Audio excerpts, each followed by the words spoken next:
Western ni shangwe, muziki na nderemo, wakimngoja kijana wao Edwin Watenya Sifuna siku ya Jumapili atakapowasili kule kwa mara ya kwanza tangu kifo cha Bwana Raila Amolo Odinga na kutangaza azma yake ya kuwa rais wa 5 wa nchi.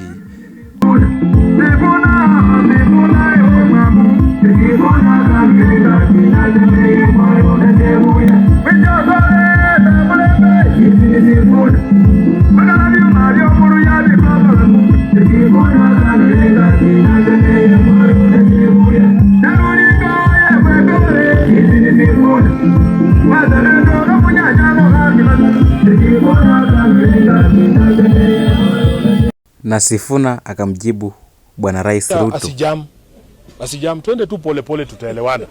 Unaona hii kijiji tuko hapa, Hii kijiji hii kijiji tuko hapa inaitwa Siaka. Si nimewambia?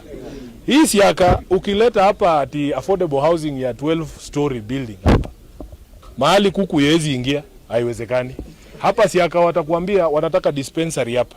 Wanataka shule zetu, kuna shule hapa inaitwa Siaka. Hiyo simiti yote umetumia kwa sababu nilikuwa naongelelea affordable housing ya Funyula. Huko Funyula, mimi na mbunge wa Funyula, Mheshimiwa Undo, atawaambia hapa Jumapili, hakuna slum Funyula. So William Ruto atuambie, akijenga hizo nyumba za 12 story huko Funyula, alikuwa anafunga slum gani? Mimi kama senator wa Nairobi, tangu William Ruto achaguliwe, zile slum alipata pale bado ziko. Atuambie slum ngapi amefunga kama hii affordable housing yake inafanya. Si anasema ati ni ya kufunga slum. Slum ngapi zile alipata zikiwa hazipo tena. Mukuru kwa Njenga kule anapigana kelele, hiyo affordable housing yake bado iko.